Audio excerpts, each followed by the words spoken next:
Hello and welcome everybody to British Uprising Part 1. I'm Tony Giles, standing outside the prestigious York Hall in Bethnal Green. Hello everyone, and my name is Nick London. Now I'll tell you one thing, York Hall has seen many great fights, but nothing like these people are going to see tonight.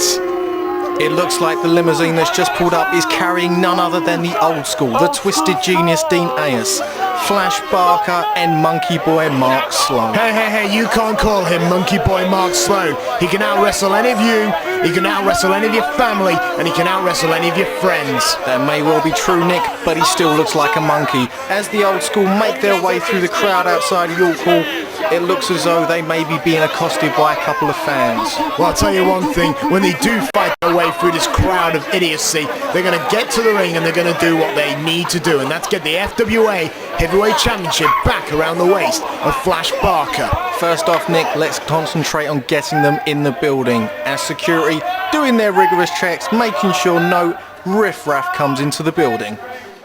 Your new champion right here tonight, FWA British Champion, mark my words.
Hello everybody and welcome to FWA's British Uprising Part 1. I'll be your host for this evening, Tony Giles, alongside none other than Nick London. That's me, and now we see referee Steve Linsky coming down to ringside.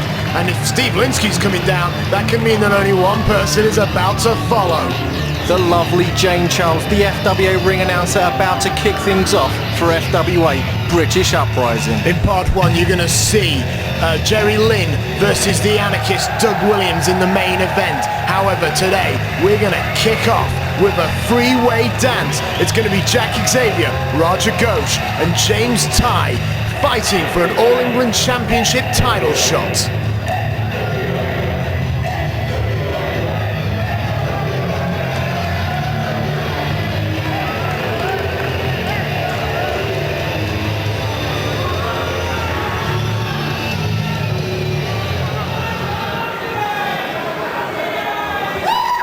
This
we see the first combatant come down to the ring, James Tighe, WOW Magazine's Rookie of the Year. This man, to me, looks like a young Lance Storm. He has it all. He's got the charisma, he's got the moves. This man could walk out of here tonight easily the #1 contender for the FWA All England title. James Tighe has been on a hell of a runaway at the moment after defeating his own teacher, Mark Sloan, not too long ago at No Surprises 4 in the Portsmouth Pyramid Centre.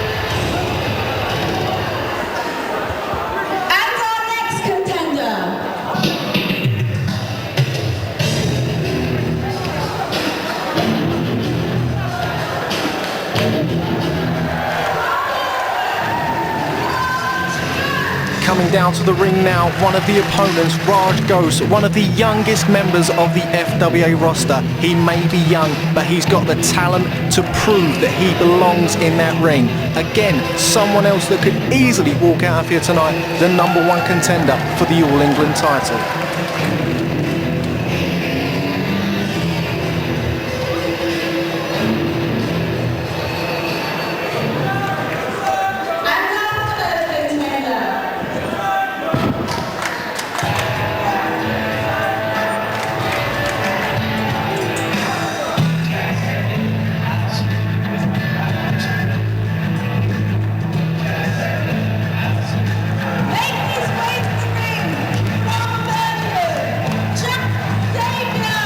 Tony, this is my pick to win this match. Jack Xavier. Many consider him almost the uncrowned All England champion. He had a massive feud not too long ago against Mark Sloan, who then was the All England champion. However, he couldn't quite get the job done.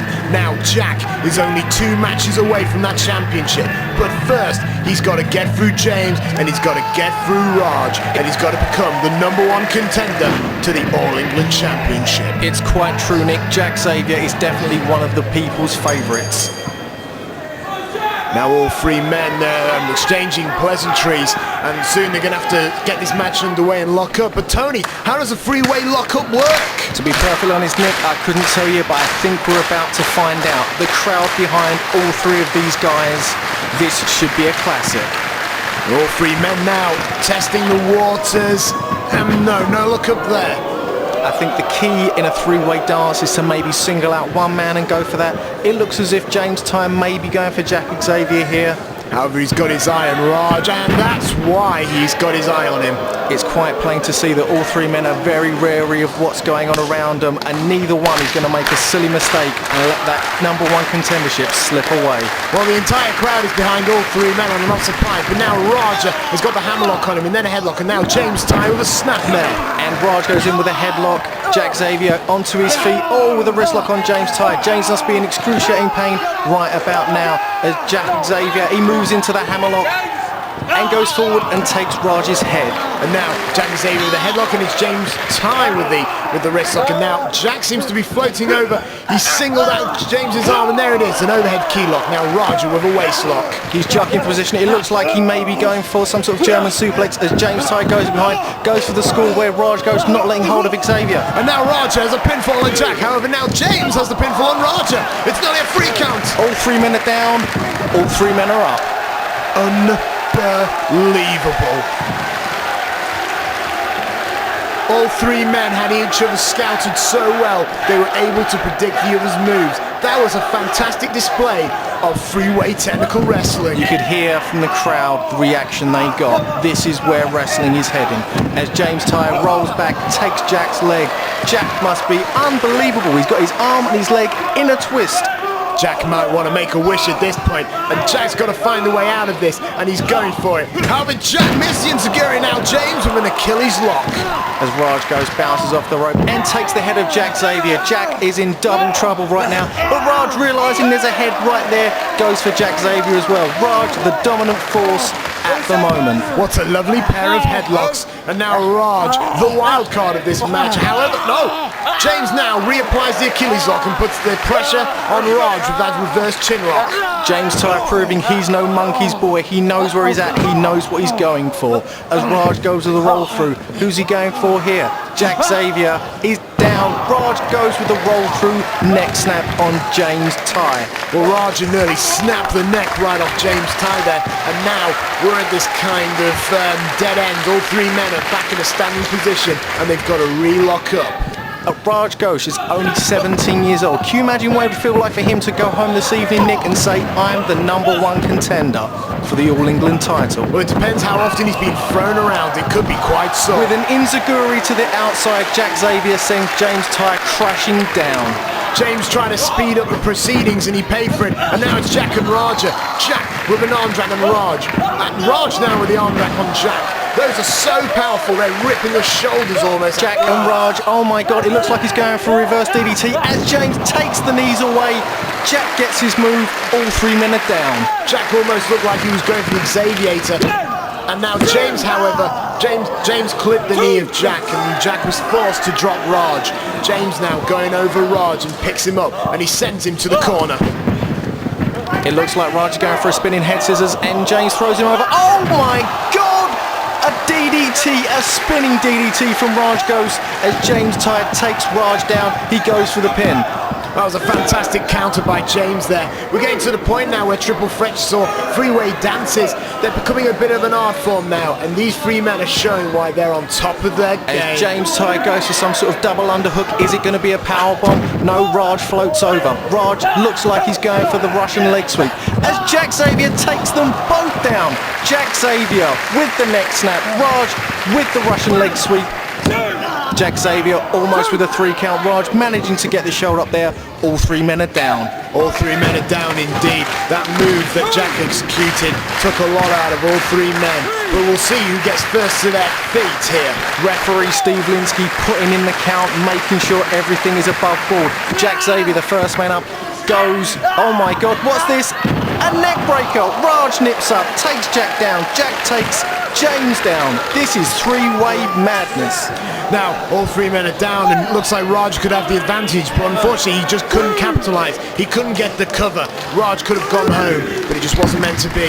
I'm sure if any one of these men were to roll over now and drape their arm on any opponent, they would get the 3 count as they slowly start making their way to their feet. Who's going to be the first man up, Tony? And it's James! James Tighe up in the corner. Xavier with a spear on James in the corner. He sees Raj. What's Raj going for?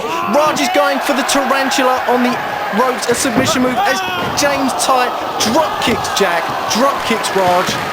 And I'll tell you one thing, both men spilled to the outside and it looked like Jack cracked the back of his head on that wooden floor. And now you got to wonder, is James going to go for the smaller man in Raj, or is James going to go for the... Oh, hang on, what's James doing now? I don't like the look of this. Oh, did you see the way Xavier, he moved out of the way there. He moved out of the way, thought he'd done it. Unfortunately not. James Tighe with a picture-perfect Ashe moonsault to the outside, full body weight onto Xavier.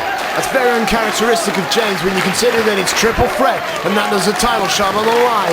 I'm not surprised he did it. And now Raja springboards through, springboard to the top, and a cross body. Have you ever seen anything like that before? A drop kick through the rope, up in one motion onto the top rope, taking out both the other guys. Like I've said before, Raj Ghosh is my pick. Raj Ghosh, #1 contender. Well, I'm afraid I'm going to have to stick with my pick of Jack Xavier. However, James and Raj are both looking mighty strong and it's going to be mighty close. To be honest, Nick, I wouldn't mind if any one of these 3 guys won the match tonight. They're all fantastic combatants as Raj goes for the pin on James. Jack's showing himself to be hurt here. Seems to be hurting all over, and this is giving Raja a window, an opportunity to go one-on-one with James. This takes out that third element and Raja might capitalise and get the win.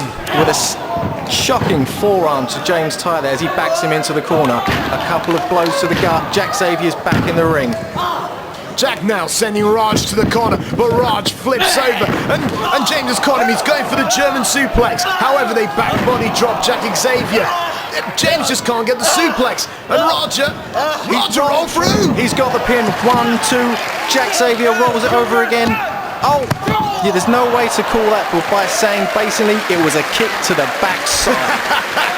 I'll tell you one thing, Jack accidentally put the pin on the other man, but he kicked him in the keister. What's Jack got? Rolling release, X-Plex! Have you ever seen the X-Plex anywhere else? FWA action. And now, what's James got? Oh, here it is. James's formidable Titanic. It looks like it's finisher heaven for all these three guys. They're going for it. It's all out. It's all on the line. James Tighe slowly to his feet. Picks up Jack Xavier. Doesn't go for the pin. That's going to come back and haunt James later. But James sends Jack into the corner. Jack with a boot to the face. And now Jack's going for his devastating tornado DDT. James Tighe counters the move. Oh, crutched on the top rope. But Ghosh is perched. Oh, a glancing blow on James Tighe, enough to send James into Jack. And once again, Jack Xavier is on the outside of the ring. The wild card of this match, Ghosh, is now back in control. And he's setting James up. Is it a suplex? Brainbuster on James Tighe. Ghosh, all he needs to do is get the arm over. I'm sure that's a 1, 2, 3 right there. Raj dropped James right on the back of his head, and he could have it right here.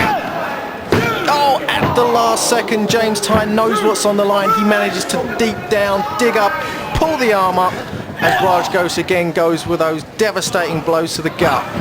Roger again now, sending James to the ropes. Oh, and now James just flipped in! Did you see that? He could be a gymnast as he takes him into the ropes.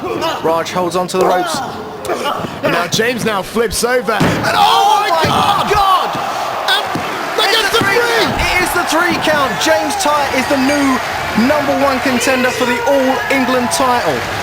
That was an unbelievable match. James Tighe has defeated both Ghosh, and he has also defeated Jack Xavier, and he will go on to face whomever the All England champion will be. But the question now is, Tony, who's going to be the All England champion? Will it be the South City thriller Hade Vansen, or will it be the mulleted one, the Zebra Kid? I don't think you should be disrespecting the Zebra Kid, because he's going to eat Hade Vansen for breakfast. But all three men are receiving a standing ovation from this crowd, and I want to send a warning to all the guys in the back. You try and top that. Look at the sportsmanship. James Tighe, he's won the match, but he knows that he had 2 fantastic opponents. He offers the hand. All 3 men, hands are raised. James Tighe now is going to go out and greet his fans. Congratulations to James Tighe, the new #1 contender to the All England Championship. If he wasn't before, I'm sure he is now. James Tighe is going to go home tonight being a firm fan favourite. Now, I've just been told that the new breed are in the back, and they've got a few words to say to their opponents tonight, the tag team champions, the Pitbulls.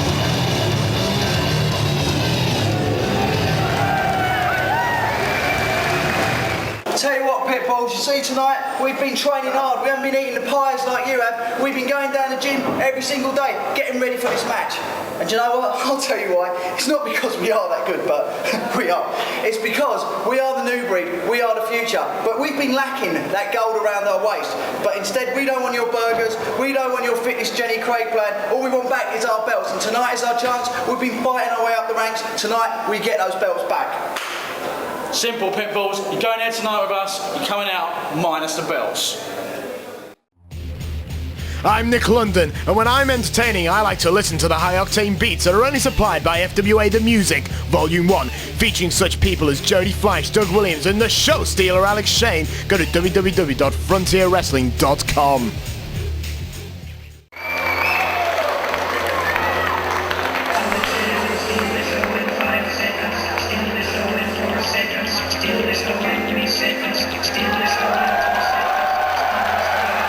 As the show stealer Alex Shane makes his welcome return back to the FWA tonight in the York Hall in Bethnal Green, there are literally 1,000 people standing on their feet showing their appreciation for the show stealer. Alex Shane, the show stealer, may be out with injury, but he doesn't want to disappoint his little show stealers. He doesn't want to disappoint his fan base, you know, all 3 of them. I think you're being a bit unfair, Nick. It doesn't look like there's 3 people showing their appreciation to me. Trust me, they're free people with guns to their backs. All these people don't love Alex Shane. They're just worshipping him in some bizarre ritual. Alex Shane returning from injury, taken out by the old school assassin Cole Kramer. It looks as though Alex is back and he's got something on his mind.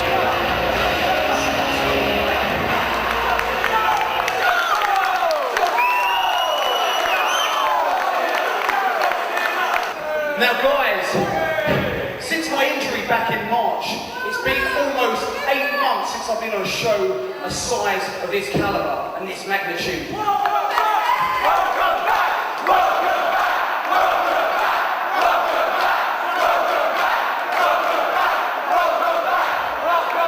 That show was Revival 1 at the Crystal Palace Indoor Arena back in February. You know what, I look back and so much has changed since February. But you know, there are still a few things that remain the same. First of all, and I think you'll agree, the FWA still rocks! I've got to agree with the show studio there, 100%. FWA do rule. They pay for my favourite habits. And one more thing. Now guys, back when I got injured a long time ago, there was one more thing that still remained the same, and it was a bad thing. And I think you'll know what I'm talking about. It was a group of guys who decided they didn't like the direction of the FWA. They decided that they didn't like the way it was going, sports entertainment. They wanted to keep it giant haystacks and Big Daddy.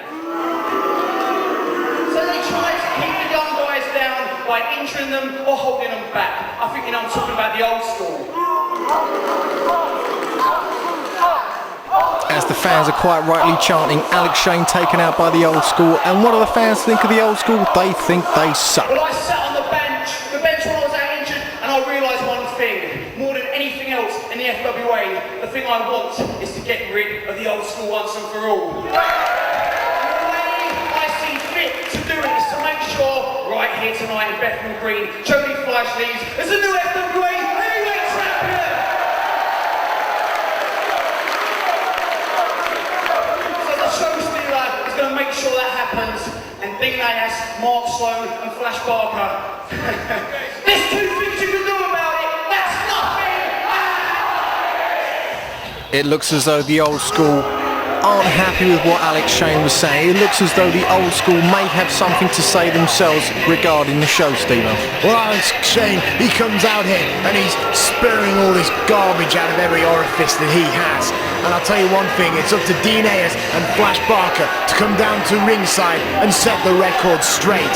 It wasn't the old school's fault that Alex Shane got injured. It was Alex Shane's fault that he got in the way of the old school. And I think you'll find it was the old school's fault when Dean Ayers hired the old school assassin Cole Kramer to purposely take out and damage the neck of the show stealer Alex Shane. Tony, I want to ask you something. Can you feel the tension that suddenly just raised between Flash Barker and Alex Shane? Flash Barker was brought in by Alex Shane, and it was Flash Barker who turned on Alex Shane to join the old school. And look at him now. He's the #1 contender to the Heavyweight Championship, and tonight he could very well win it off Jody Fleisch in the ladder match.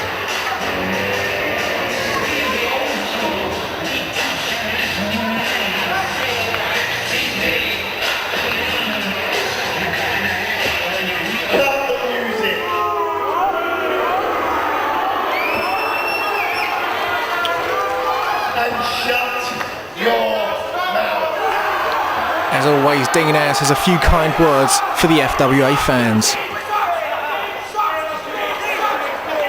If I suck, it's only because your mother taught me. Shut your mouth. I'm on the microphone, not you. When Dean Ayers talks, you listen, because there's a man behind him by the name of Flash Barker. It's a great shame that your neck isn't 100%, but you know, it's good to see that your memory is at least intact, because you're absolutely right. It was the old school who put you out of action in the first place. It was the old school that drove you headfirst into a steel chair. And if we're going to get a little bit more specific, it was me who put the chair in the ring. Dean Ayers basically taking the responsibility. This is what you're messing with Alex Shane. We're the old school. You don't mess with the old school. That's a bold statement from the twisted genius Dean Ayers there. It appears Alex Shane has something to say.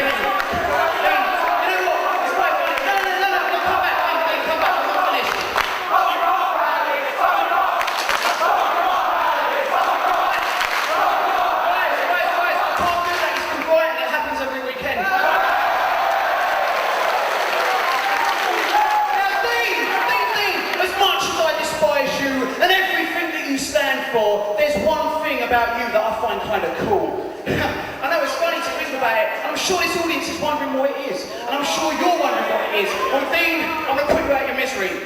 It's not the way your mum cuts your hair.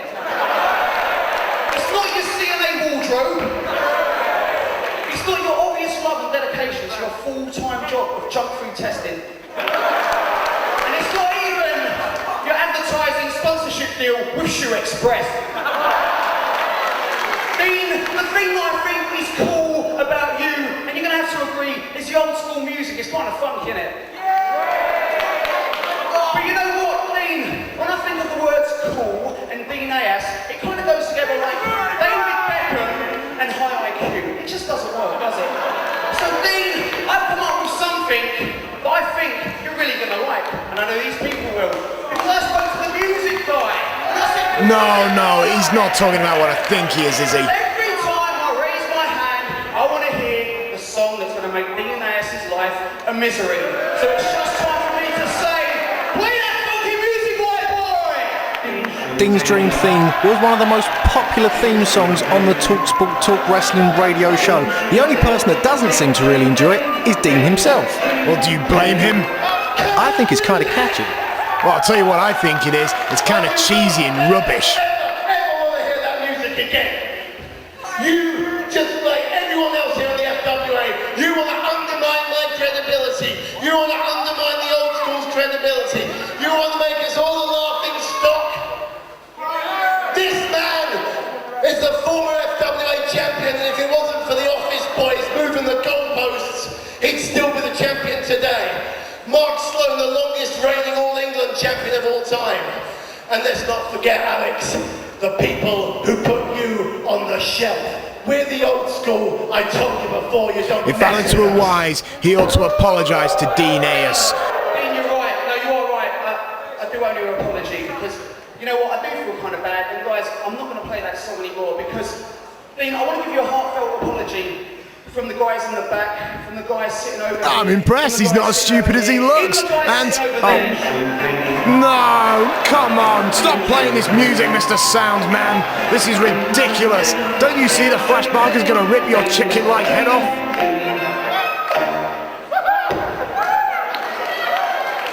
Fine. Okay, you want... Dean Ayers obviously lost for words. Shut up. You want to embarrass us? Fine. You want to make us a laughing stock? That's fine. Actions speak louder than words. Tonight, this man has a match, a ladder match, to get the belt he never lost back. And I'm telling you, and I'm telling Jody Fleisch, and I'm telling each and every one of you retard inbreds out here at the best number in your corner, that we will stop at nothing. And I mean nothing to bring that belt back.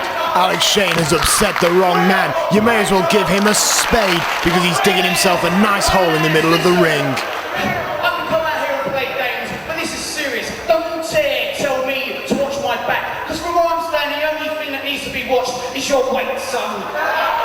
Dean Ayers can't help that. He's horizontally challenged. I sat on the bench, unable to wrestle. I didn't think about my revenge. Dean, if you didn't think I was going to get revenge, then it's obvious to me and each and every person in this room that you need a check-up from the neck up. Because I'm making a vow right now to get rid of the old school. You see, I'm going to take apart the old school brick by brick. Because by my side, I have a new school wrecking ball. A new school wrecking ball. And the audience, and all the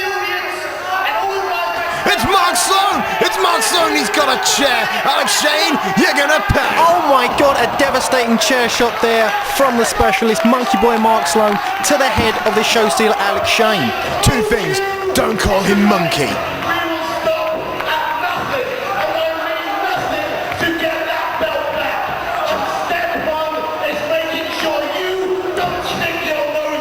And secondly, Tony, you don't mess with the old school. That may well be true after seeing that, Nick. Alex Shane laid out in the ring once again from a vicious chair shot, not being pole driven on it this time, but just smacked straight up the head by the specialist Mark Sloan. Alex Shane once again, he must be thinking, what have I got to do to get rid of the old school once and for all? Alex Shane holding his neck. That was the neck that was injured by the old school, and now Mark Sloan coming out of the back with a steel chair and possibly re-injuring him. I hope this doesn't set what I'm talking about. I really do hope this set back Alex Shane, because if you ask me, he doesn't belong in the middle of an FWA ring. Alex Shane is a fighter as well as an entertainer. He's up and he is not happy with the old school. As he races out the ring, up the rampway, it looks like revenge is on his mind. Okay, brothers, what we have here is a brand new Drew McDonald. A whole new Highlander from hell. A loose cannon. No more Dineas walking me to the ring like some pet dog. No more Vixen leading me to the ring, trying to steal my glory. I am the man, and if you want to be the man, you've got to beat the man. And Brookside, you've been sticking your nose in my business everywhere I go. TWA shows, FWA shows, I don't care where they are. You are always in my face. Well, tonight, Brookside, I am going to rip your heart out and eat it while your stinking body is still squirming in the ring.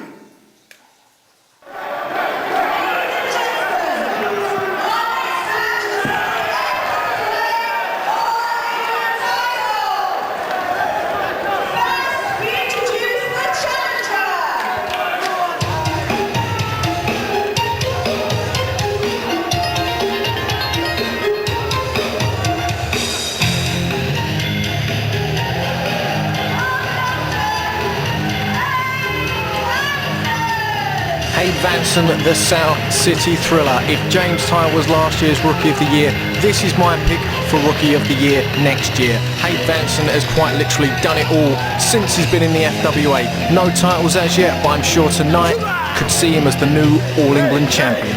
The South City Thriller, Hade Vansen, will challenge the Zebra Kid for the All England Championship. And I'm sure this is a wonderful opportunity for the young man. Hade Vansen has some of the fastest feet I've ever seen. FWA all over the world. Hade Vansen is a man to be reckoned with.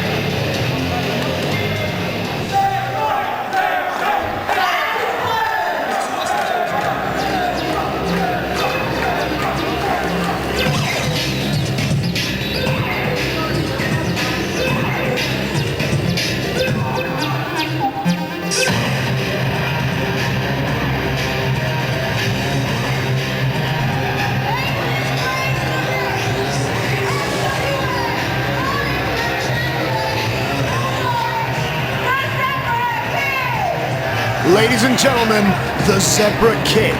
He may only be in his early 20s, but he's the All England Champion. He hasn't been in the FWA long, but shortly after coming in, he managed to defeat the top contenders for that championship, and now he's on top of the pile with the championship belt. That's right, Nick. Zebra had his first match back in March, and in July of this year, managed to take away the All England title from Mark Sloan. I'll tell you one thing, that was a hell of an accomplishment. And now, the Zebra Kid is getting a little bit of grief off the fans. But I want to point something out to you, Tony. Zebra Kid, he's a second-generation star. He's been in the business his whole life. Now, I respect Hade Vansen, but Hade Vansen is a martial artist. And if you ask me, my pick for the winner is going to be the Zebra Kid, because he knows how to dismantle these young, cocky kids, and he knows how to get the win off them. Hade Vansen may be a martial artist, but something that some people may not know, Hade Vansen was actually trained by the show stealer Alex Shane, and there's another plus in his corner, Hade Vansen doesn't wear the mullet. Don't you talk about the mullet in such a disrespectful tone, Tony. Don't make me show you the back of my hand. The way I see it, Nick, you can show me anything you like, but the man has an awful haircut. But anyway, back to the match. You know what? Did you say that Hade Vansen was trained by Alex Shane? I did indeed. Hade Vansen is definitely one to watch for. That would explain the charisma and the attitude that he's showing at the moment. And it's a good attitude that may get him the win. It's a fast-paced match to start with. Hade going for a crossbody and an awesome clothesline takedown on Zebra and another. And a kick straight to the gut. Zebra's down as Hade nips up. And Hade now takes it to the outside with a spinning side kick. Can you believe that kick all the way up and over? Zebra doesn't know where he is. And now Hade has the advantage. Now obviously Hade can't win the match on a count-out, and I'm sure he's not that stupid. So Hade is going to the outside. Oh, what an awesome super kick, worthy of any of the stars in this business. I'll tell you one thing, that was a hell of a good kick. Ow! That was not beautiful, that was not pretty, but what it was effective. All of the weight straight there, Hade Vansen banging into the guardrail.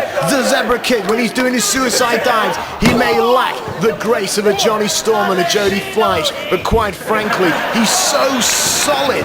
I don't think any man in the All England division can beat him. As he sends Hade straight into the barrier and crashes through the barrier, Hade is in a whole world of hurt right now as Zebra Kid goes back in the ring, waiting for referee Andrew Coyne to count out Hade Vansen. But what's this? Zebra up to the top rope, bang! Straight down Hade Vansen through the guardrail once again. Hade Vansen looks to be in trouble. It seems that the Zebra Kid is taking it to the young rookie. The Zebra Kid now throws Hade Vansen back into the ring, and he's taking back control. Picking up Hade Vansen. He's setting him up for what could be a powerbomb.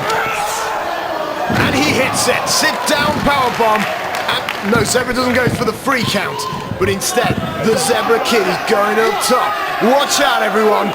Zebra's crossing. Can we see the patented picture-perfect elbow? Oh, and an amazing frog splash from the Zebra Kid. As Hade Vansen manages to get the arm up, a 2 count there.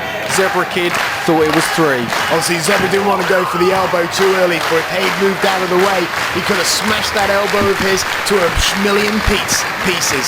A schmillion pieces is right, Nick. The fans are firmly behind Hade Vansen here. Hade Vansen a fan favourite. I'm pretty sure the Zebra Kid too would be a fan favourite if it weren't for their hair. But oh my God, a Hurricane Rana from the apron to the outside. Hade Vansen laid out on the wooden floor. The Zebra Kid in his magic mullet just sent Hade Vansen crashing to the ground. With a hard kick straight to the face. There's nothing pretty about it, but it hurts. It is effective. Hade Vansen is on Dream Street at the moment, out on his feet. I'll tell you one thing, you talk about Zebra and his mullet, but I'll tell you one thing, look at Hade Vansen and that haircut of his. He looks like a mug, he looks like a ruffian. I wouldn't be surprised if he came from this end of town. What are you trying to say, Nick, about the beautiful people of Bethnal Green? Beautiful people of Bethnal Green. I'm not saying anything, except for they're all thieves and crooks. The fans seem to be getting on Zebra Kid's case here, but what's Zebra up to? It looks like, oh my God, top rope superplex, and Zebra hit it beautifully. He turned him ever so slightly in midway to drop him onto his thigh, and now he could be working on the legs of the South City Thriller. Oh my God, no way to call that, but other than a leg drop straight to the inner thigh. Referee Andrew Coyne getting on Zebra's case there, making sure everything is above board. Zebra takes Hade into the corner, from pillar to post. Oh, and a devastating clothesline into the corner. Hade Vansen isn't faring too well just as yet, Nick. Well, Hade Vansen, he's managed to get out of the way. He just knocked the stripes off the Zebra Kid with that kick. Oh, a whisper in the wind from Hade Vansen takes it from one side of the ring to the other. Zebra's outside, Hade's got the momentum back. The fans are firmly behind him. What can we see from Mr. Vansen next? Well, Vansen seems to have the momentum. Let's see what he can do with it. A brilliant dive to the outside there, a somersault dive. He didn't get all of it, but he got enough. Zebra is down on his knees. Both men are struggling to get to their feet. Hade Vansen up first, and now the Zebra Kid is at the mercy of Hade Vansen. Referee Andrew Coyne needs to get on the case of these two wrestlers. The title cannot change outside the ring, only on the inside. It looks like the ref's gone out now to try and create some order. Some Ric Flair-like chops from Hade Vansen there onto the Zebra Kid. The only man this is going to disadvantage is Hade Vansen. You cannot win the title on the outside, but the Zebra Kid can walk out of York Hall with it. And now, Hade Vansen's off the rope, and what's this? Oh, a straight dive through the middle rope, but Zebra had the ring smarts to move out of the way. Hade Vansen once again laid out on the concrete. And Zebra Kid did a U-turn into the ring to avoid it, but now he's right back on the outside, and he looks like he's going to hit Hade Vansen with something that looks nice and legal. It was a leg drop from the apron onto a chair, using Hade Vansen's body as the cushion. Hade is down, the chair is bent. What is Zebra going for now? It was a guillotine leg drop that nearly sliced the head of the South City Thriller neatly off his shoulders. Definitely, without a shadow of a doubt, the All England champion, the Zebra Kid, is a fighting champion. He will take it to anybody there is.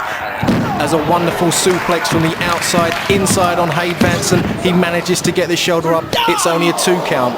Now, even when Hade Vansen's on the ground, he's got the kicks to wind a man silly and to break them down.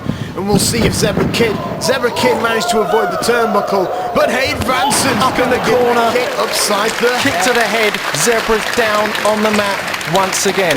Hade Vansen proving he is no sucker. He is willing to fight for this title, fight for what he believes in.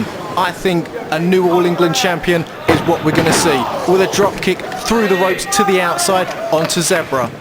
He might not be a sucker in your opinion, but in my opinion, he's not all that bright. And when it's my opinion, it's the only opinion. Nick, are you watching the same match as me? Did you see the way he threw Zebra to the outside there? I think I had something in my eye and missed. Oh! Did you see that from the top?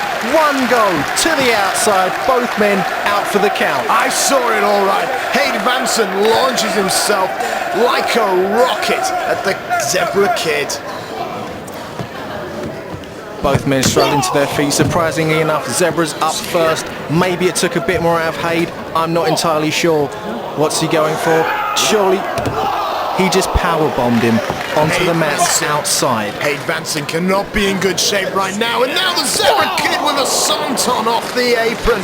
My lord, Hade Vansen must be bleeding inside at this point. That was a couple of heavy moves on the outside, and I know those are some blue mats out there, but if you think it's soft, I'd like to see you give it a go, Tony. I've totally got to agree with you there, Nick. Those blue mats aren't as soft as you think, and a picture-perfect missile dropkick straight to the top of the head of Hade Vansen. Referee Andrew Coyne checking to see if he wants to go on. Is it a 3? No, it's a 2. Hade shows the fighting spirit. He's not going out like that. Referee Andrew Coyne making friends with the fans, but back to the match. The Zebra Kid trying to launch the South City Thriller, but Hade Vansen now with a waist lock. And the Zebra Kid talking to, he's distracted, he's used the oldest trick in the book. Did you see the low blow on Hade Vansen there, Nick? That's why I like Andrew Coyne. He's a gullible fool. But at the same time, I think the Zebra Kid was trying to point out to some East London ruffian that was in the crowd. You know what this London lot are like, Tony. What are you trying to say, Nick? That was a fantastic implant DDT there. Hade Vansen cannot take any more blows to the head. Surely he'll be out for the count pretty soon. As the Zebra Kid looks like he's maybe going for a lion tamer. It's a Boston Crab. This is one of the most punishing moves in wrestling today. It's putting all the pressure on the lower back, and the Zebra Kid has launched. Oh, and Zebra let the move go earlier. I don't know how wise that was from the veteran. Zebra's obviously got an idea in his head what he wants to do. I think it's maybe to inflict some more punishment on the ribs, on the back. He's wearing Hade down. I'll tell you what it is. He's on the biggest stage of the UK at the moment, and he wants to hit that elbow drop of his and to make an exclamation point on the man who is challenging him for his title that he's so proud of. There was some extreme forearms there from Hade Vansen as he throws Zebra into the corner. A knee to the gut as Hade is setting up Zebra now for something special. He seems to be setting up for that patented running knee drop. Wham bam! Hade Vansen! There you go, straight to the face. No two ways about it. That's gotta hurt. But it was only a 2! That's unbelievable, Tony! Zebra Kid has more guts than garters, obviously. I've seen many a foe go down to the knee drop to the face, but Zebra Kid won't be one of them. Hade Vansen now with a jumping hurricanrana on the top. And now, can Hade Vansen hit a move hard enough to allow him to walk out? All England champion! But no! He missed the diving headbutt, a patented move of Hade Vansen. It's usually all over after that. Zebra had the smarts to move out of the way. Up to the top rope himself. What do we see here? The perfect elbow. And that did the job. The free count was made. thanks to the Zebra Kid's magic mullet with its aerodynamic design, he flew through the air and with precision landed that elbow square in the chest of the challenger, and he will leave Bethnal Green All England champion. As much as I may not like the guy or his mullet, he did the job. Top rope, picture perfect elbow, laid Hade Vansen out, flat, 1, 2, 3, All England champion, still the Zebra Kid. Now goes on to face the winner of our opening match this evening, James Tighe, who won the #1 contendership. Wow, James Tighe versus the Zebra Kid for the All England Championship. However, as great event that it is, don't forget that this is British Uprising and we've got some great matches still to come.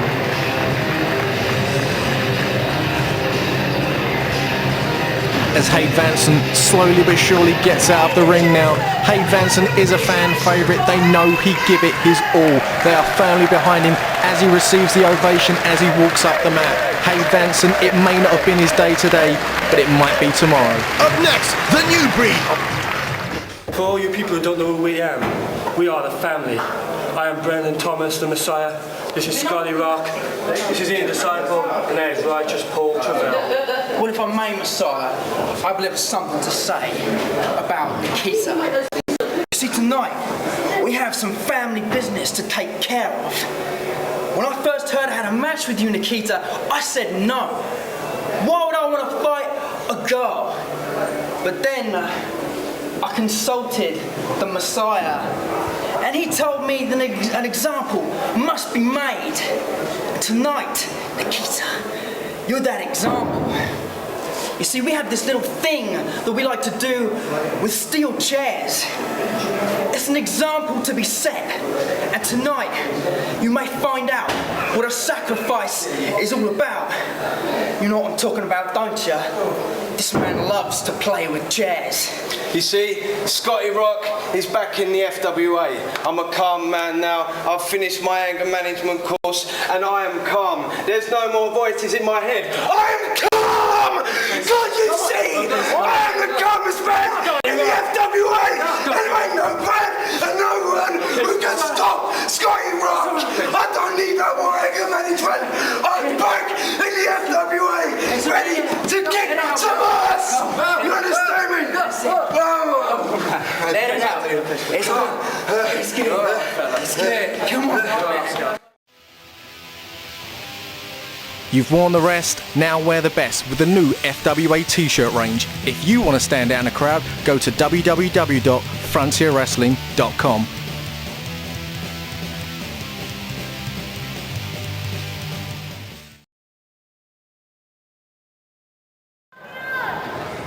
Ladies and gentlemen, our next match is an FWA Tag Team title match against the holders, the Pitbulls. Making their way to the ring first, the challengers.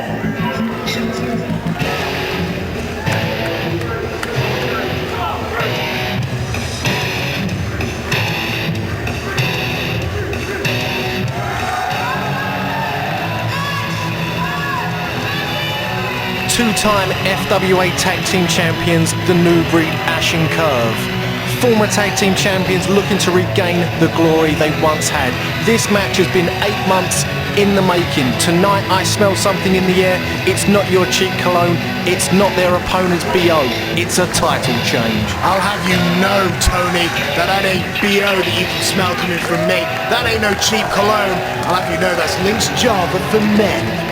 But anyway, you're right, it's been 8 months in the making. It's been 8 months now that the Pitbulls won their vacant FWA Tag Team Championships in a one-night gauntlet. And the new breed obviously were disappointed that they didn't walk away that evening themselves. And so, they've gone through other opponents, and now it has come to this. It has come to the inevitable. The new breed versus the UK Pitbulls, the FWA Tag Team Championship. The new breed fan favourites with the crowd, always have been, always will be. Local boys, local crowd. The new breed tonight, for me, are walking out of here new FWA Tag Team Champions. Oh, what's this? What the hell? It's Birchall! Birchall's been coming out and destroying half a preliminary, telling us about it. Oh! Takes Fireman carry into a reverse neck breaker, and now he's got Ashe, and it's a rib breaker. It's straight Not up one. again for Ashe. What's he going to do with him now? He's treating him like a small child. Up onto the shoulders. Fireman's carry, one fluid motion. Rolling Samoan crash, and a stunning moonsault.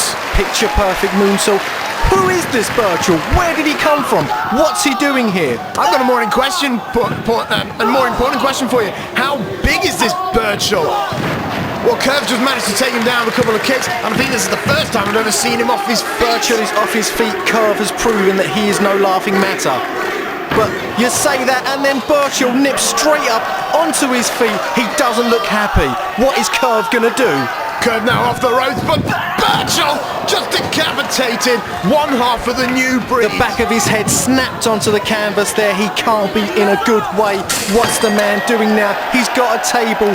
This can only mean one thing. This is trouble for anybody in the area. I really don't like the look of this. Birchall's setting up that table. This can't be good.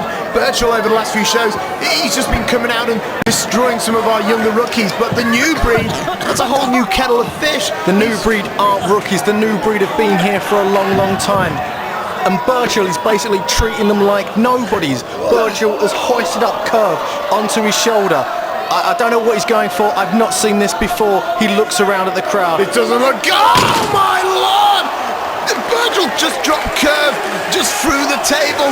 And the Man Mountain, known as Birchall, has just ruined one of the most important matches on the card tonight. The table is broken in half, and so is Curve, as Birchall just picks up a chunk of table and throws it down onto him as if it was nothing. Now the damage has been done. He walks away. Can we please get some security out here right now? The new breed are in serious, serious trouble. The table has been broken. Curve's been broken, and I think that the dreams of reclaiming tag team glory are somewhat in doubt for Ashe and Curve here tonight. That can't be what I think it is. It's the Pitbulls music. I mean, the Pitbulls are fighting champions. The Pitbulls will take it to anybody. They must have seen in the back what just happened to the new breed. They can't possibly come out here now and expect to fight the new breed. Ashe and Curve can't compete tonight. As we've seen, Curve is laid out.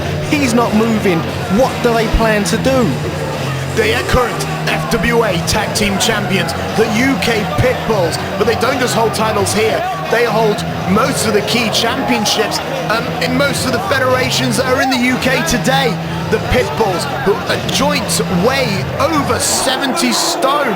And you've got to believe that this isn't good for Ashe. Surely nobody, not even the FWA officials can believe that this match can happen now. As Ashe looks on, he sees his fallen comrade. He can't be thinking about this match. He can't be thinking about the Pitbulls, but it looks like the Pitbulls are thinking about him. They're eyeing him up in the ring. They're seeing he's on his own. Are they going to make an example of him, or will they just let it lie? I think the UK Pitbulls look at Ashe like he's an incredibly large, tender piece of sirloin steak, and this isn't good for Ashe. Ashe doesn't know what to do. Ashe surely is bewildered. He's just been busted open. He's just been thrown around like a rag doll by Birchall. Bulk and Big D are standing in the ring now. He's trying to talk to them. He's trying to explain. Ashe is putting his point across. What are the Pitbulls going to do? They look like they're having a bit of a chat. They could be explaining things to each other. Well, I'll tell you what, Tony, I can't blame the Pitbulls. They came here to defend the Tag Team Championship, and that's what they're doing. And now Ashe, though, a one-man army, and here we go! Oh my God! Butty! That is 70 stone crashing into you there. The force of the two Pitbulls, the two largest men on the FWA roster, treating little Ashe like he's a nobody. Little Ashe, he ain't little, and here we go. But Ashe moves out of the way. He's using street smarts. If he's going to get anywhere against these two big monsters, he's going to need to use his wits and his brains about him. And now Ashe with the embrace. He uses the embrace, a devastating move. It would have finished anyone off normally. He's using both of the Pitbulls against each other. Bulldog, bulk onto Big D. Could this be the advantage Ashe has been looking for? I don't care how big Big D is. When your tag team partner boat crashes down on you, that's gonna break the ribs of any man. It's true, Nick. I totally agree with you. As Ashe still looks out at his fallen tag team partner, he needs to know what's happening. Curve is in a bad way. He's not moving just yet. Please, can we get some help out here at the moment? And here we go now. Big D with a full Nelson bomb on the outside. Whatever way you look at it, Nick, those mats are there for safety, but let me tell you, those mats aren't 5-6 inches thick. Those mats still hurt. And the incredible bum now just rolls over the fallen body of Ashe. Ashe is grabbing his ribs, as you well would. It's quite possible he's got some internal injuries. Big D, the stronger member of the two, both formidable, but Big D is showing his dominance here. It looks like he's going for a military press. From the outside, over the top rope, how many people do you know that can do that? Well, Big D is a former powerlifter, but now he's just an unstoppable wrecking machine. You got to feel sorry for the new breed here. They fought for 8 months at a chance to get their titles back. And now they're being dashed by a double diesel truck splash in the corner. Ashe's ribs. I'd hate to think what condition he's in at the moment. The Pitbulls showing their dominance to the crowd. It looks like they're going for a double chokeslam. Straight down. What more could they want to do? And now the leg across the head and the body across the chest cavity. Ashe is nearly destroyed. But what gets me is even though Ashe is being dwarfed by these two men, Ashe isn't a small man. He's about 5'10", 5'11", 230 to 40 pounds. And now the Pitbulls have just destroyed him with a double powerbomb. And that's it. Just get the Pitbulls out of it. Can we get someone out here, please? I'm sure Tony will agree with me just this once. 100%. The Pitbulls have to be stopped. They didn't have to do what they did. They just treat Ashe like a nobody. A double powerbomb. Basically, Big D will pick you up, throw you to Bulk, and Bulk will slam you down like you're a nothing, like you're a nobody. The tag team title reign of the UK Pitbulls ain't just for Christmas. It's obviously for life. They're walking out of British Uprising, the FWA Tag Team Champions. And I got one question for you, Tony. Who's going to be the people to take the titles off the UK Pitbulls, if at all? To tell you the truth, Nick, there's no one around that I can think of at the moment could even come close to beating the UK Pitbulls. It would have to be a formidable team. But the question at hand is, what is the condition of Curve? As he is slowly being helped to his feet, the man must be in a whole world of hurt right about now. After being driven through the table by the man monster Burchill, what's next for Ashe and Curve of the new breed? Well, if you ask me, what's next is two hospital beds next to each other. Curve doesn't look good at the moment, and Steve Linsky and Andrew Coyne, the FWA officials for our evening, are trying to send the Pitbulls to the back, and they are compliant. We need to just get the new breed to the back. This is horrendous. What is going to happen with Burchill? No one knows where he came from, no one knows where he's gone. It's about time the FWA officials tracked this guy down and told him what's what in the FWA. We can't have people running around, destroying teams, upsetting matches. I'm sure Ashe and Curve will have something to say to Burchill when they're both at 100%. As Ashe and Curve are slowly leaving the arena right now, Curve receiving a standing ovation from the fans who truly appreciate what the new breed do. Now, Tony, it's time to put your finger on the sensor, because up next we've got an interview with the German Ulf Herman in regards to his hardcore challenge with Balls Mahoney. Hey, yeah, tonight we're coming back. It's ECW time. All this WWE, TNA. I don't give a shit. Tonight, it's a real wrestling. It's real hardcore. It's real blood. It's real professional wrestling. And not this crap you've seen on television. It's us. It's Balls Mahoney against Herman the German. And you know, nobody's perfect. But I am pretty close. Remember that when you've seen this on your screen.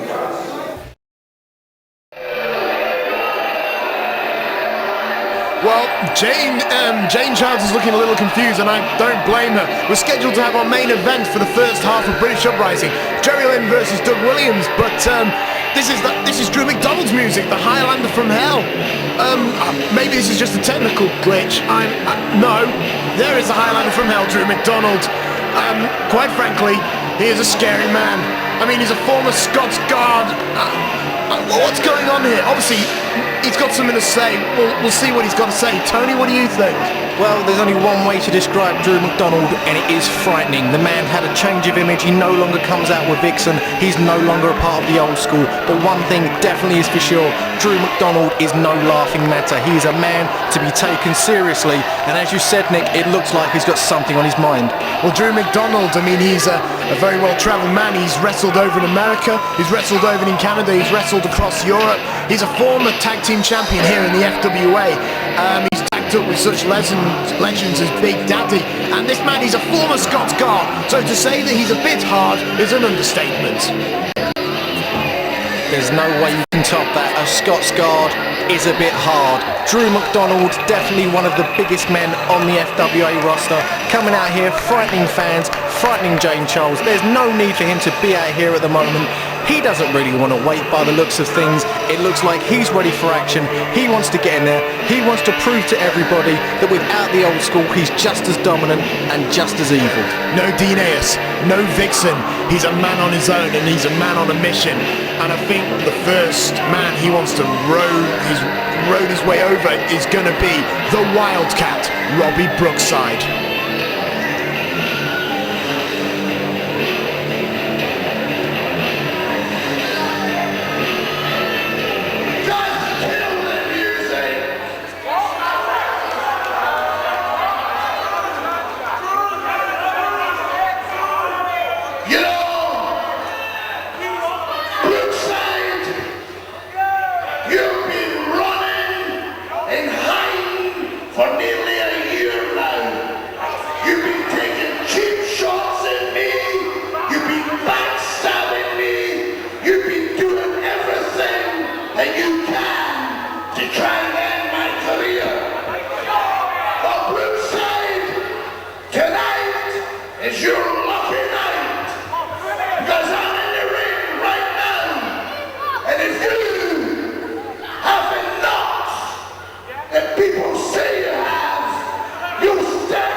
It seems as I was right, Nick.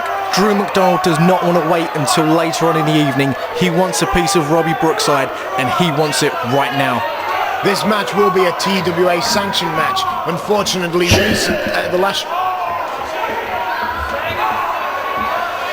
sorry, as I was saying before Drew McDonald cut me off, was that at the last show, Drew McDonald was fired from the FWA because he lost to Hade Vansen. And this was at the hands of Robbie Brookside. And now it's payback time for Drew McDonald.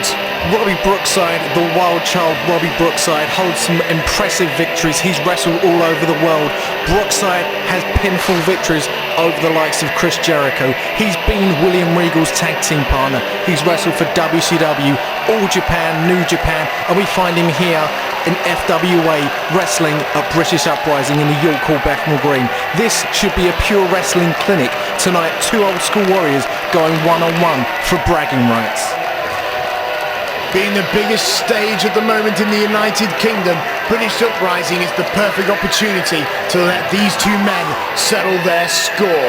Robbie Brookside, fresh off a victory, no surprises for, against the All Japan Junior Heavyweight Champion Kendo Kushin in what can only be classed as a modern day classic. Robbie Brookside chatting with the fans outside the ring. It may be a little bit of cocky bravado, but Robbie Brookside knows that when it comes down to it, he's the man that can get the job done. I have to agree with you, Tony. That match with Kendo Kushin was fantastic. It really was. And I'm sure that Robbie Brookside is going to be more than ready to take on this awesomely scary, terrifying man that is Drew McDonald. Drew McDonald can be called an awesome force, but so can Robbie Brookside. Maybe about half his size in weight. What Robbie Brookside lacks in weight, he wakes up in ring smarts. The referee you see in the ring at the moment is a TWA referee, Scott Conway. This isn't an FWA sanctioned match. After Nick said earlier, Drew McDonald was fired from the FWA after losing a loser leaves FWA match against rookie Hade Vansen due to interference from Brookside. If Drew McDonald wants his revenge against Robbie Brookside, he's not going to get many opportunities, so he better make the best of it. And I've got to say that Drew McDonald, he is such a terrifying man. I know I keep saying that, and I'm sorry, Tony, but I think he's going to have the win on this one. It may well be so, Nick. I heard that Drew McDonald was one of your favourite wrestlers, and it's quite easy to see why. He is a dominant force. He does usually get the job done, but for me, it's all about Robbie Brookside. He beat Ken Shin, a feather in the cap of any wrestler, but for Robbie Brookside, it seemed like another day at the office. Drew McDonald and Robbie Brookside now trying to lock up, but Drew McDonald is just going for those punches that made him so unstoppable in his early days. Drew McDonald smacks Robbie Brookside to the ground. Drew McDonald truly is an old school force. I don't say old school in a disrespectful way. I say old school when wrestling used to mean wrestling. Robbie Brookside now in a whole world of hurt as Drew McDonald gets in the nerve hold. Scott Conway referee asking Brookside if he's ready to give it up. A bit early in the match for Brookside to want to give it up. Brookside's a fighter. He will fight to the very end. Drew McDonald, he doesn't need the planches and the spirally flashy moves that Jody Flash and Johnny Storm and the new school make famous. He only needs these basic holds. He needs the basics to destroy men. With a devastating clothesline there, it's true. Drew McDonald doesn't need a wide array of moves. He can destroy you with one finger. A vicious clothesline there takes Brookside back down. Brookside on the mat again. McDonald back to the nerve hold. McDonald working over the neck. Maybe we see the Celtic Crusher a little bit later on. Who knows? This match truly can go one way or the other. I would say we'd have to look out for Drew McDonald's Widowmaker Tombstone Pile Driver. However, the Pile Driver has been banned in the FWA as of late, but I think you'll agree, Drew McDonald isn't one to listen to the rules. Now, speaking of the Pile Driver ban, later tonight, Jerry Lynn versus Doug Williams. The Pile Driver ban has been lifted. Jerry Lynn will be allowed to use the Cradle Pile Driver. He will be able to use it, Nick, but will he use it? Will Doug Williams allow himself to be in a position for Jerry Lynn to use that devastating move? For me, I don't think so. I'll tell you one thing, the most interesting thing about it all is that it was his opponent, Doug Williams, that requested for the ban to be lifted. Doug Williams didn't want any excuses. He wanted Jerry Lynn at 100% and he wanted all his finishers. Did you see that kick? That kick there, Robbie Brookside could play for the England World Cup squad with a kick like that. 1, 2, a kick out from McDonald, but you know he's in a whole world of hurt right about now. Robbie Brookside's managed to get back in control and he's stamping away on the man known as the Highlander from Hell. Robbie Brookside will do anything to beat this long-time foe. This match has been a long time in the making, ever since Revival, if I remember rightly. This time, Robbie Brookside, will he come out on top, or will it be the Highlander from Hell? Yes, I remember back at Revival, it was Drew McDonald going over Robbie Brookside to go into the semi-finals. It could be due to questionable refereeing, but that's another conversation for another day. Robbie Brookside thrown over the top to the outside there. Drew McDonald is no wasted movement. That can be said about Drew McDonald. But if Drew McDonald is no wasted movement, then Robbie Brookside will be no wasted opportunity. Anytime Drew McDonald lets his guard down, we'll see Brookside back on the offense. But at the moment, McDonald is dominating this match. Brookside is down. The ref is telling McDonald to get back in the ring. But as usual, McDonald pays no attention to referees. He does what he likes when he likes. Blatantly grabbing hold of the hair there of Robbie Brookside, but as we say, this is a TWA sanctioned match, not an FWA match. They may have different rules from us. Drew McDonald has on purposely kept this match at a slow and very deliberate pace. He doesn't want Robbie Brookside, the lighter and quicker opponent, to get any speed, because if he does, that's when Robbie will capitalise. The way you see, well, the way I see this, Nick, and the way you have to see it, the longer this match goes on, it must favour Drew McDonald. Being the larger of the men, he's used to going longer than the usual lightweight bouts, if you call them that, go for. Brookside is in an unbelievable place right now. McDonald is just taking him from pillar to post, basically. McDonald is proving he's the man. Well, usually Robbie Brookside may burn himself out by moving around quickly, but it looks like Drew McDonald is going to make him burn just that little bit quicker. With a vicious whip to the back from his belt. Basically, Drew McDonald's whipped out his belt. He's using it as a weapon. What is the referee doing? It's refereeing like this that we don't stand for in the FWA. We have referees that know their place, know the rules, and know what to do. But Brookside has got the belt. He's back on the offense. He's proving to McDonald, anything you can do, I can do, but I can do it just as vicious. Well, Drew McDonald, I don't know how effective that's going to be on him. He's got that kind of studded leather belt around his neck. But Robbie Brookside, he's got the advantage now. He sends Drew McDonald off the ropes. Drew's come back, and he takes him down with a clothesline with the belt. A clothesline to the throat with a leather belt, whatever way you look at it, it's gotta hurt. Straight on the Adam's apple, and a boot to the back of the head, and another. Robbie Brookside, as I've said before, does have the vicious kicks. As he goes in now, if you notice, he puts the forearm across the nose just before McDonald manages to break the hold. But back again, forearm across the nose. He's cutting off the air supply of Drew McDonald. This is an old school British move. You'll see the way he's grinding the cartilage of the nose. Robbie Brookside is trying to take Drew McDonald out, trying to beat him at his own game. Drew McDonald tried to escape by pulling with the hair, but the referee stopped it.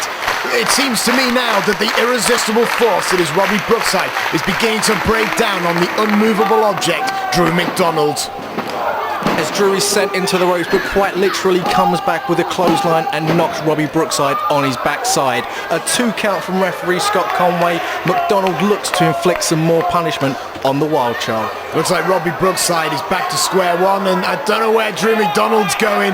The Highlander from Hell seems to be climbing to heaven. You don't see a man of this size climbing to the ropes too often, as Robbie Brookside looks like he's maybe going for his finisher here. The cross-arm corner slam. Robbie Brookside managed to hit it, but the question is, can he capitalise? Can he get the win? It took everything he had. He managed to hit it, but Robbie Brookside is dazed. Robbie Brookside doesn't seem to be as dazed. The adrenaline's running. Robbie Brookside is making faces. Robbie Brookside is doing what he does best. He's going to make an example now of the Highlander from Hell.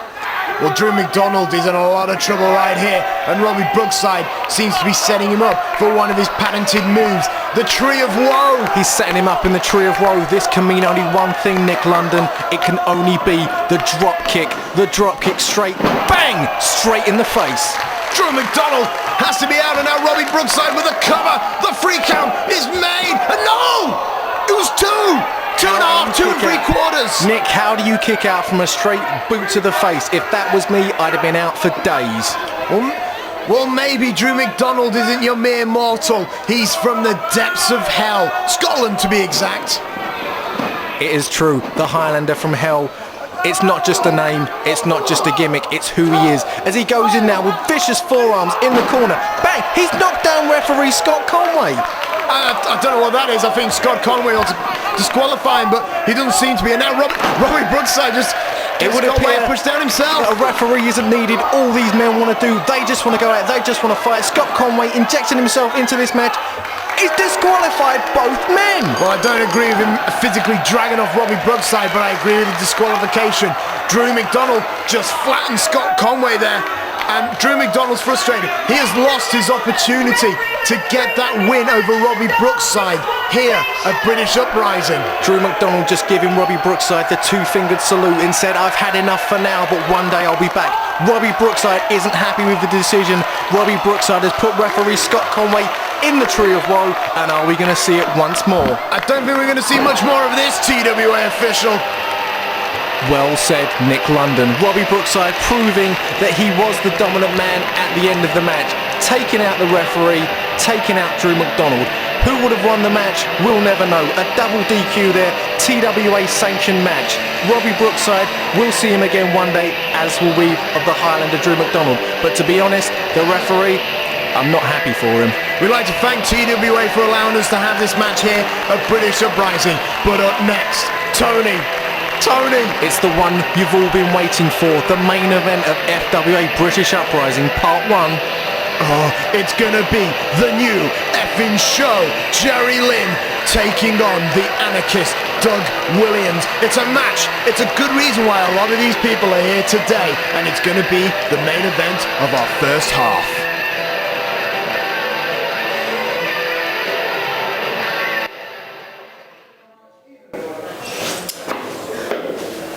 You know what, FWA? I didn't get much sleep last night, and there's a reason for this. This is the uprising of British wrestling. This is the big one. This is the show to end all the other shows. And Johnny Storm is a big part of the FWA. So it makes perfect sense to have the best from America. And I'm talking about TNA former champion AJ Styles, a great wrestler. And it makes sense to have the greatest of the British versus the greatest of American to find out once and for all who is the best.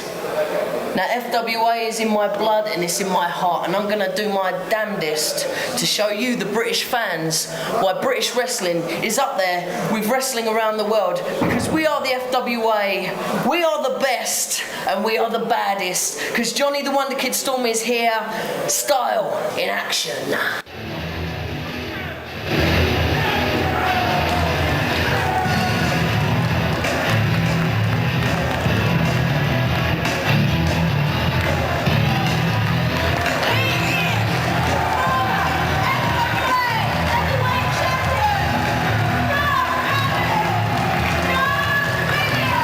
Ring announcer James Charles just announced former FWA champion Doug the Anarchist Williams tonight faces Jerry Lynn, the new effing show, direct from the US of A, in what can only be called a match of the year candidate. I'm saying this of course before the match has already happened, but trust me, I've got a feeling in my bones. I think I'm going to have to agree with you, Tony. I think me, you and everyone in the FWA, as well as all their fans, if there's one match they wanted to see, it was Doug Williams versus Jerry Lynn, and you will get to see it as the main event of British Uprising Part 1. For me, it was only a matter of time before these two wrestling technicians got together, and all I can say is I'm glad it happened on home soil.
My Lord Tony, can you hear the ovation being given for the new effing show, Jerry Lynn?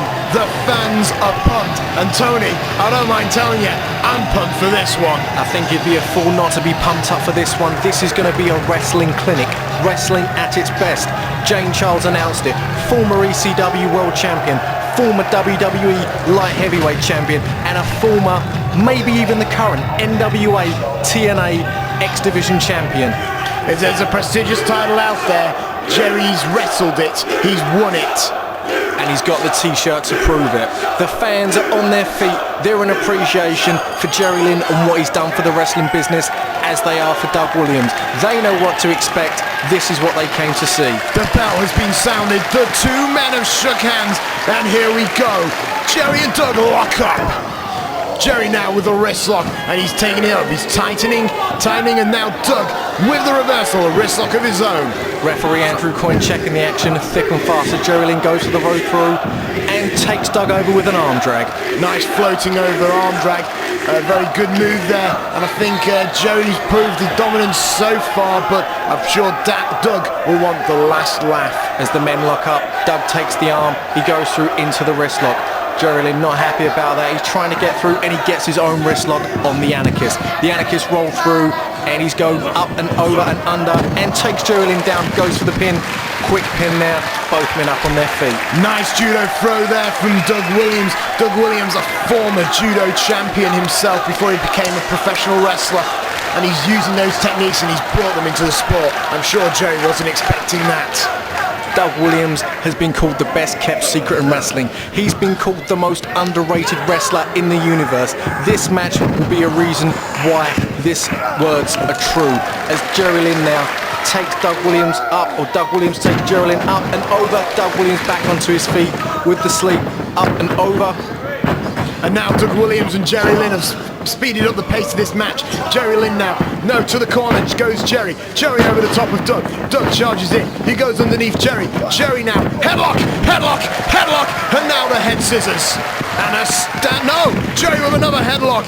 Doug goes down, Doug with the head scissors. Jerry hops up, double drop kick, and now a standoff. The fans on their feet in appreciation. They know what they're seeing. They know it's the best. It's FW action all the way. Just to remind you, the pile driver ban has been lifted for this match. Jerry Lynn will be looking to use the cradle pile driver to end this match. Doug Williams, meanwhile, will be looking for the Revolution DDT or the Chaos Theory rolling German suplex. Each of these men has a few devastating finishes. Which will we see this evening as Doug Williams takes Jerry Lynn into the corner. Jerry Lynn flips it round, Doug into the corner, and knee to the gut from Jerry Lynn. A couple of boots as well. He's working over Doug Williams. Punch to the forehead. Jerry Lynn trying to prove that he can match not only technical skill with pure aggression too. Doug Williams now has just been flipped to the outside and Jerry Lynn throws a punch. Doug reverses. Doug going... Guillotine leg drop! Have you ever seen anything as beautiful as Jerry Lynn's guillotine leg drop? Doug was going to be smart. Doug was trying to go for the shoulder and the ribs. Jerry Lynn knew it was coming. Jerry Lynn capitalised. And Jerry Lynn now with a tope dive, taking down Doug Williams. Jerry Lynn with a tope on helo, basically a forward flip to the outside. It's effective, it works. You've got nearly 20 stone of man jumping straight for you. Doug Williams out for the count. Doug Williams now outside with Jerry Lynn, and I'll have to say I think the outside would suit Jerry Lynn more better, but no, he's brought Doug back in for the pinfall. The 3 count? No, just 2. This has been a fantastic match so far, and we've only scratched the surface of both these wrestlers' stunning array of moves. Jerry Lynn now backs Doug into a corner, fist to the forehead. Doug tries to shake the cobwebs off. Jerry Lynn now, he's managing to wear away on Doug in the corner now. Referee Andrew Coyne trying to keep him out of there. Doug goes for a fake, thinks he's got it scouted. Jerry Lynn knew what was happening. He saw what was going to see. What's coming from Jerry? Oh my word! Bulldog from the top rope. Jerry Lynn with the top rope. Bulldog with a free count, but no! Referee Andrew Coyne now. 2. He tells Jerry it's a 2 count. Jerry Lynn must be thinking, what have I got to do to put the Anarchist away? Oh, I think Jerry might be thinking that this was just a British guy, but he's not just any British guy. This is the Anarchist, Doug Williams. Doug Williams now, knee to the back. Jerry Lynn went for the drop kick, missed time, landed flat on his back. The Anarchist saw the opportunity, he went for it, knee drop to the back. As Doug Williams has Jerry Lynn now where he wants him. It looks like it's the gory special. An immensely painful hold, and Doug Williams has got a very special way of making it that little more painful. And Jerry Lynn's not quitting, so Doug's going to let him have it. Straight into the corner turnbuckle, can you believe it? Oh my God, drop kick whilst upside down, inside the turnbuckles, it can't be good for you. Doug Williams flips through the bridge, but Jerry kicks out. Seems to me that Doug seems to be working on the lower back of Jerry Lynn. It does be a sound strategy. Doug Williams looks a little bit bemused, something like that may have put anyone else away, but Jerry Lynn, the new effing show, isn't going out like that. Doug Williams goes in now with a chin lock and goes straight onto his back, knees into the back of Lynn. wrenching back there on Jerry Lynn, asking him, the referee, will he submit? Will he submit?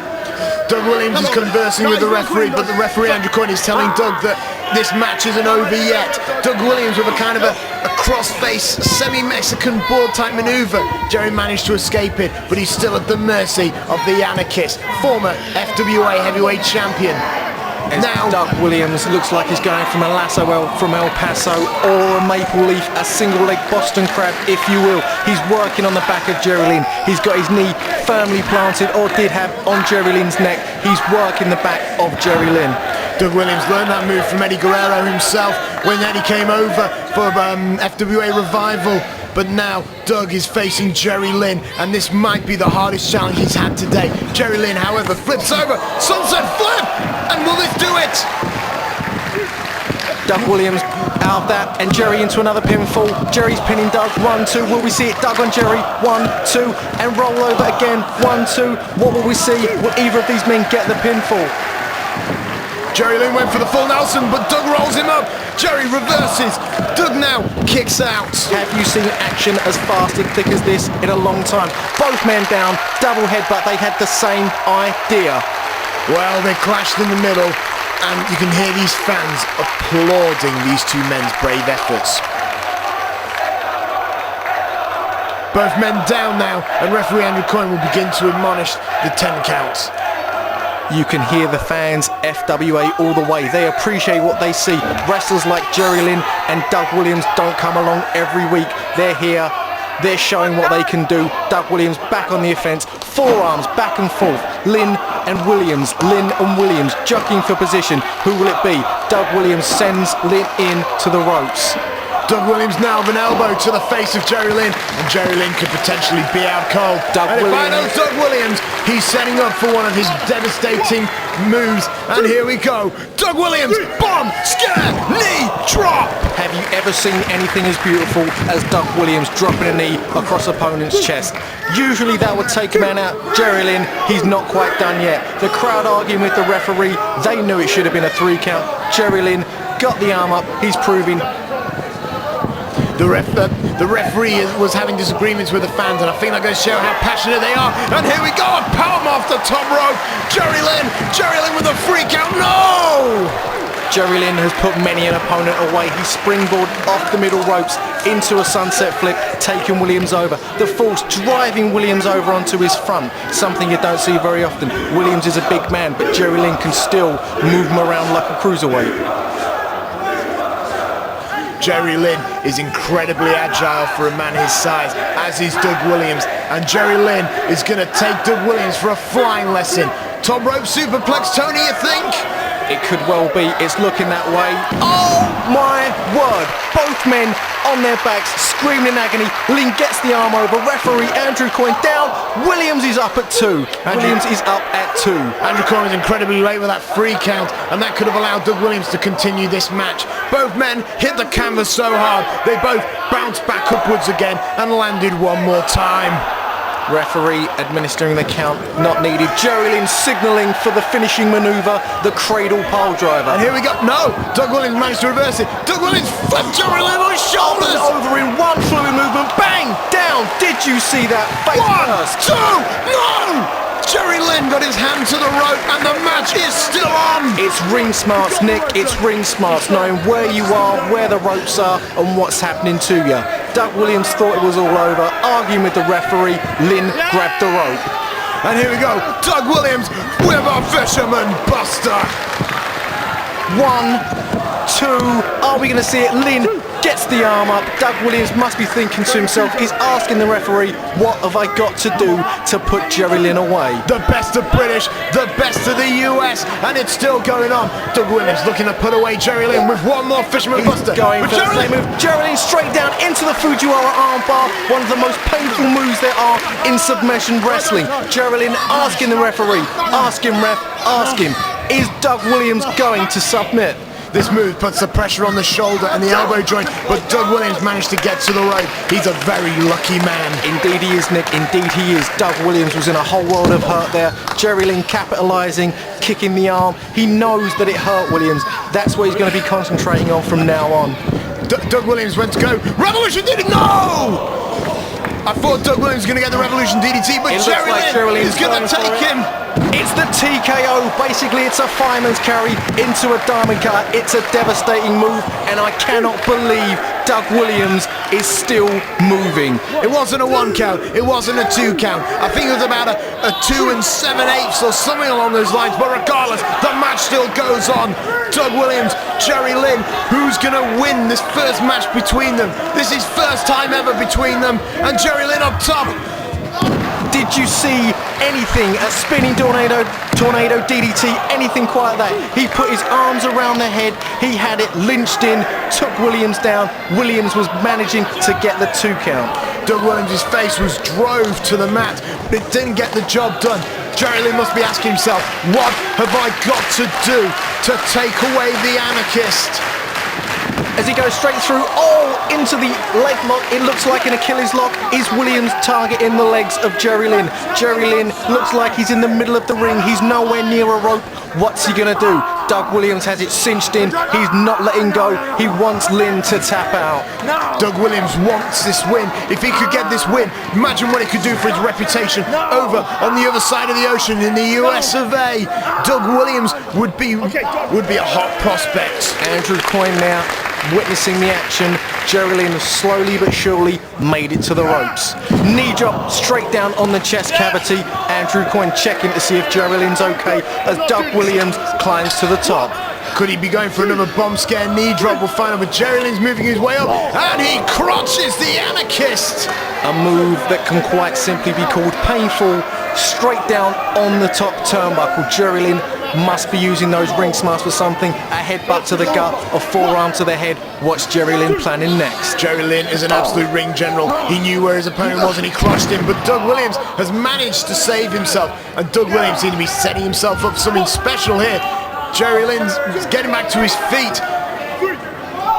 Doug Williams now, Revolution DDT from the second row! Have you ever seen it from that high up, Andrew? He drove Lynn's head straight into the mat. Doug Williams has beaten some of our top men with this move, and both men are down. If Doug Williams could capitalise, he could win the match. Doug Williams has beaten some of our top guys. He's beaten Jody Fleisch, he's beaten Johnny Storm, but can he beat Jerry Lynn tonight here in Bethnal Green? Referee Andrew Coyne admonishing the 10 count there. It took a while for both men to get to their feet. They're up, they're sluggish, they're trading blow for blow. Is Doug Williams going for it? Chaos Theory, but no! Jerry Lynn rolls through!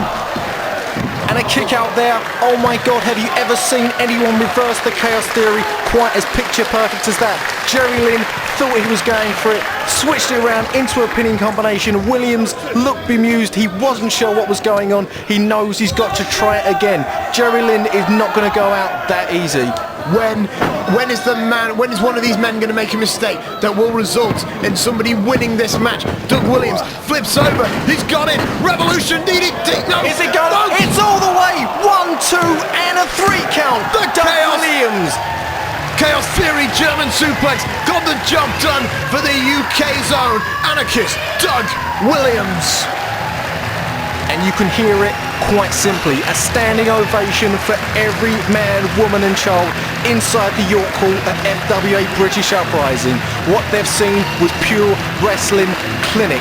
What they've seen was undoubtedly one of the best matches personally I've ever seen. I mean, I'd like to congratulate Doug Williams. That was a phenomenal display from him. He deserves any accolades he gets. And what is this going to do for his reputation? Not just here in the United Kingdom, not just in Europe, but over in the US of A. Jerry Lynn, what a win. As the crowd now rising to their feet, the FWA chant going strong and sound as Jerry Lynn and Doug Williams raise each other's hands. It's not about rivalry, it's about wrestling. It's about putting on the best they possibly can. This was just the first half. I can't believe it, Nick. That was part 1. Make sure you get part 2.